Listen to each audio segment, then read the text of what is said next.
Olá, estamos começando a nossa live de hoje. Agradeço a todos vocês que me acompanham pelo meu canal no YouTube, blog do Vila, Marco Antônio Vila, né? Nós já estamos com 342 mil inscritos, muito obrigado a todos. E sempre digo, se você não se inscreveu ou conhece alguma amiga que você gostaria, pelo conteúdo do nosso canal, que se inscrevesse, é muito fácil. Blog do Vila, Marco Antônio Vila, ative as notificações, utilize das páginas dos comentários, coloque like lá no que vocês gostaram, né? Dê uma olhada no canal, olha a parte de entrevistas, tá muito rica, bem plural, que é o nosso sentido aqui, não ter rabo preso com ninguém. Tínhamos inúmeras entrevistas marcadas para serem realizadas nesse espaço, como as outras, né? Porém, com os episódios do coronavírus, isso foi tudo cancelado e tudo indica que nos próximos meses, infelizmente, será difícil retomar esse tipo de contato, né? Mais pessoal, mais tete a tete, e teremos que utilizar de outros mecanismos, do Skype, Zoom, etc. E nós já estamos pensando nisso, tá? De como nós vamos montar, então, agora um novo bloco temático de entrevistas dessa forma. E um outro aviso, é muito que para quem quiser acompanhar meu curso História da Ditadura Militar no Brasil, é fácil, cursosdovila.com.br, ok? E hoje também estarei no Jornal da Cultura, hein? Mais tarde, às 9h15, que antecede o Roda Viva. Bem, vamos nessa correria danada dos nossos dias, né? Conversar um pouquinho sobre as principais questões que foram colocadas, né? Depois da nossa live de ontem, né? E no decorrer do dia de hoje, né? Como prometido, fizemos as lives no final de semana, então todos aí no canal vocês podem assistir. Bem, me parece primeiro a notícia tristérrima, né? Dada quase agora, o Brasil tem 338 mortes confirmadas nas últimas 24 horas pelo Covid-19. Isso deixa todos nós extremamente preocupados, que é aquela tendência de alta que os especialistas tinha indicado que vai ocorrer no mês de maio, né? A situação é em alguns lugares, no HC diz que a UTI já está quase todo ocupado, 97%, no Emílio Ribas todo ocupado, a situação começa a ficar grave. Isso para falar de São Paulo, né? Sem falar de outras cidades que a situação é extremamente grave. O caso mais conhecido de gravidade é o caso de Manaus, capital do Amazonas, né? E eu não entendi, agora assistindo inclusive a entrevista coletiva, o general Eduardo Pazuello, número 2 do Ministério da Saúde, que inclusive estava servindo lá na região norte, disse que é preciso considerar as diferenças do Brasil para traçar as estratégias de combate ao Covid-19. Diz ele, abre aspas, em alguns lugares o isolamento dá resultado, em outros lugares não deu tanto resultado, em alguns lugares o vírus chegou, em outros não chegou. Não podemos falar de Brasil com a simplicidade que eu tenho visto. Eu realmente não entendi. Essa é aquela... deve ser uma informação, uma frase codificada, né? Que nós vamos ter que achar o código, né? Parece aquelas coisas de Segunda Guerra Mundial, para decifrar. Porque o isolamento, o senhor disse, dá resultado, em outros lugares não deu tanto resultado. O senhor está totalmente errado. O senhor não conhece nada do assunto. E o senhor é o número 2 do Ministério da Saúde, hein? Alto lá. Todo mundo sabe, né? Eu, você, nós, a torcida do Flamengo, o sujeito que passa aqui na esquina, todo mundo sabe que o isolamento dá resultado. O senhor está falando uma enorme bobagem, né? A grande questão é que em que momento você faz esse isolamento. Quanto mais tarde, pior o resultado. Quanto mais cedo, melhor o resultado. E as experiências internacionais estão aí. Portanto, o senhor está querendo ser simpático ao psicopata que ocupa o Palácio do Planalto, né?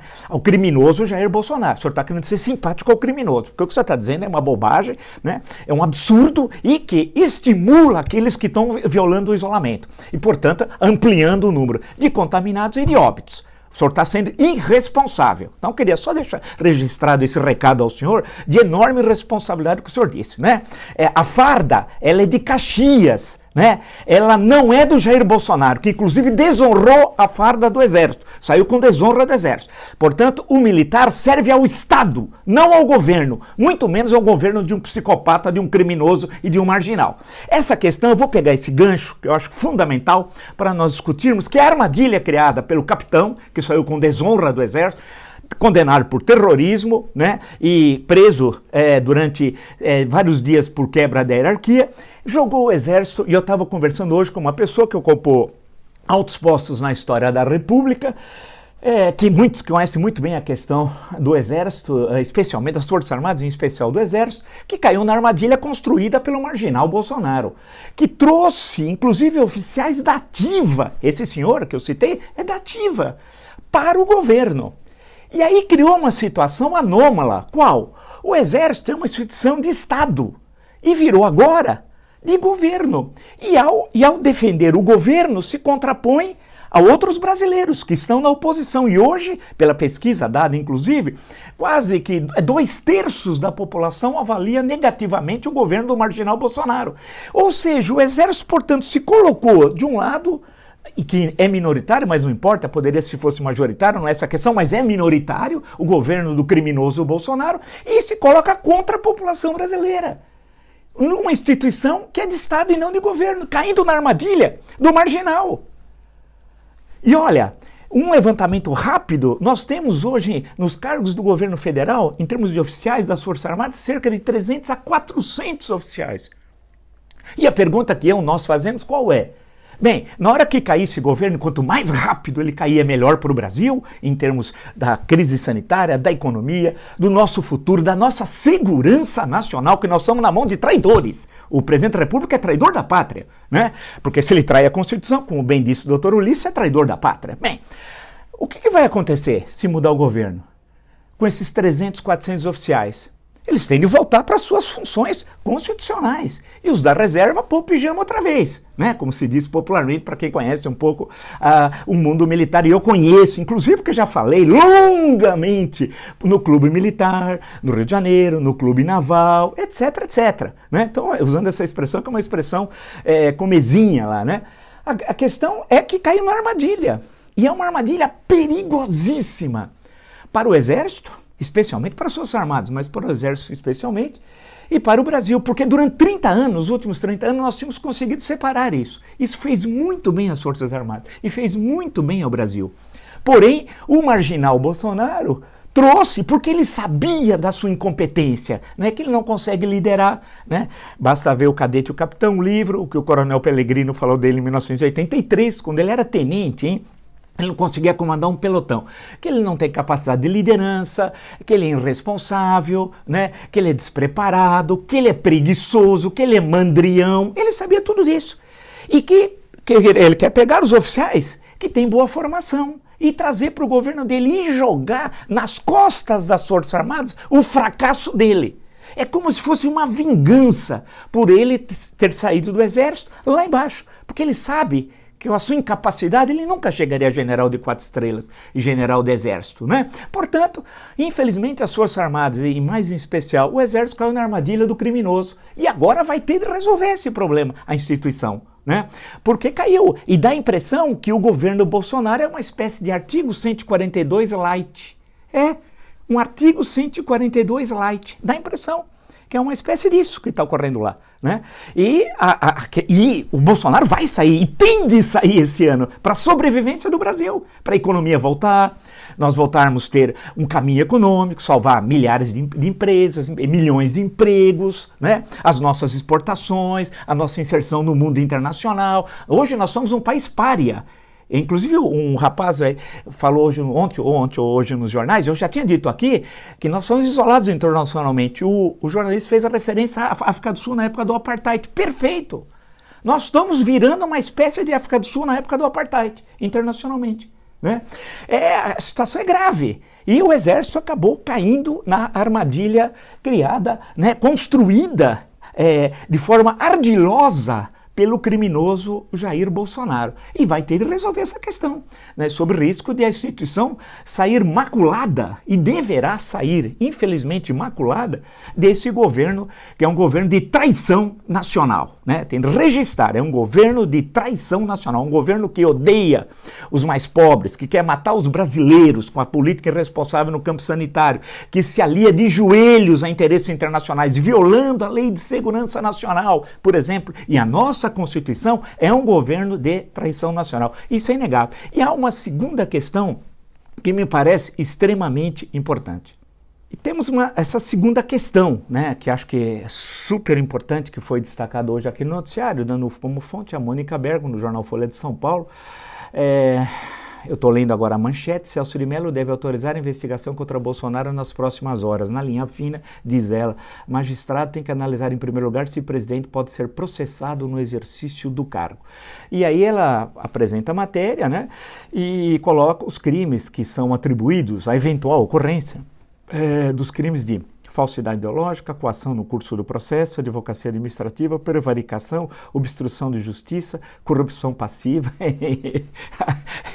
Olha, não economizou, hein? Ô, Bolsonaro, tu és um criminoso mesmo, né? E por isso que eu falo, criminoso é quem comete crime, marginal é quem está à margem da lei, né? Então, vamos sempre explicar a origem das palavras tal.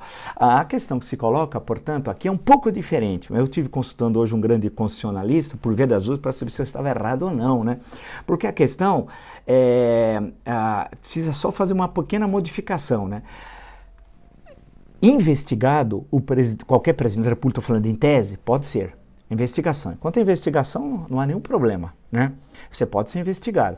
A investigação só pode ocorrer do presidente, por exemplo, se o procurador, como o caso, o Procurador-Geral da República vai ao Supremo e solicita a investigação. O ministro que autoriza e responsável é o ministro Celso de Mello. A investigação pode ser realizada com o presidente no exercício do cargo. Essa investigação vai gerar uma denúncia.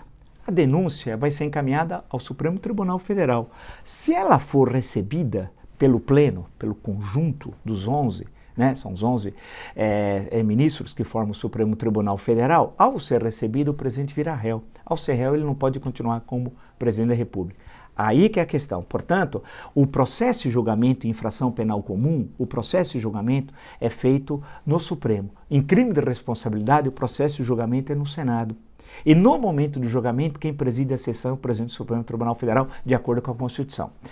No caso aqui, ou seja, de ser recebido e ele virar réu, assume o vice-presidente da República. É importante destacar, eu já disse, estou só repetindo, em outro encontro, que só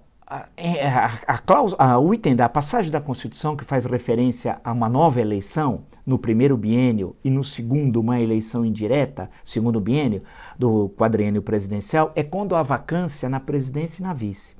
No caso, a vacância ou impedimento, no caso é impedimento, né, é do presidente e não do vice. Sendo assim, né, nessa hipótese da infração penal comum ser recebido a denúncia, um inquérito pelo Supremo Tribunal Federal, a denúncia haver inquérito, ele passa a ser réu, assume o vice-presidente da República. É assim que funciona, né? E nesse caso, e aí tem até 180 dias para chegar ao final esse julgamento. É o que determina a Constituição. Claro que ela reserva também a figura do presidente da República uma defesa. Por exemplo, se esse processo não terminar em 180 dias, ele volta para o cargo, e aí aguardando o julgamento, né? Funciona assim, é uma coisa bastante simples, tá? Ainda não ocorreu isso dessa forma. Poderia ter ocorrido no governo Temer, mas houve rejeição por parte da denúncia que foi encaminhada lá à Câmara dos Deputados, né?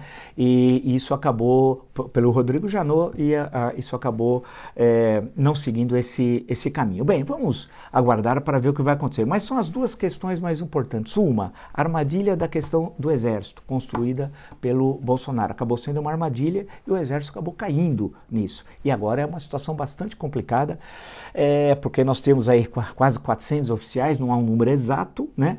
E estão a serviço de um governo que se posiciona hoje de acordo com as pesquisas contra a maioria do povo brasileiro. E a função das Forças Armadas é defender o Brasil, não é defender governo, independente de qual seja, do PSDB, do PT, do MDB, do Bolsonaro e de qualquer um outro, né? Uma instituição permanente de Estado, né? Então são questões complicadas. Veja, nós estamos na maior crise sanitária da história, na maior crise econômica, teremos a maior recessão da história, tudo indica, infelizmente, né? A situação, portanto, é muito complicada e no momento de conflito entre os poderes. E o Bolsonaro jogando lenha na fogueira. E quando diminui um pouco a temperatura, mas ela é cada vez mais alta. É assim, você está em 39, diminui, cai para 38. Depois ele aumenta para 39,5, que cai para 32,2. Depois ele aumenta para 39,8, que cai para 39,5, mas sempre, se você percebe, está em patamares superiores o processo de tensão política. Portanto, é uma questão complicadíssima que vai ter de ser resolvida, né?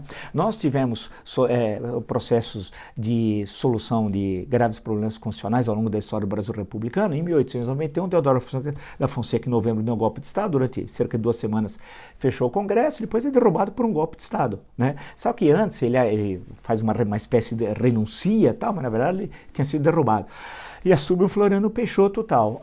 Era constituída em 1891. Claro, a regra, a eleição foi indireta, de acordo com o que determinava a Constituição, nas suas disposições transitórias, teria nesse caso de ter uma nova eleição, que acabou não tendo, né? Porque ele usou a força do canhão, né? O Floriano Peixoto, pressionando o Supremo Tribunal Federal. Tivemos a renúncia do Jânio Quadros em 1961, 25 de agosto. Aí numa outra conjuntura, assumiu o vice-presidente, renunciou. E tivemos, no processo de impeachment de 1992, a renúncia a 30 de dezembro, através do seu advogado, de Fernando Collor, no processo lá de julgamento, houve a renúncia e ele acabou renunciando, mesmo assim teve suspenso seus direitos políticos, o que é, em termos jurídicos, bastante questionável, tendo em vista que a suspensão dos direitos políticos está atrelado a um impeachment. Como ele já tinha renunciado, não poderia ser suspenso os direitos políticos. O senador Josafá Marinho, naquela sessão, fez inclusive um excelente pronunciamento. Aí discutindo a questão estritamente legal, não é gostar ou não gostar de quem está sendo julgado, não é isso, mas é seguir o que diz os procedimentos legais. Mesmo assim, ele teve suspenso seus direitos. E em 2016,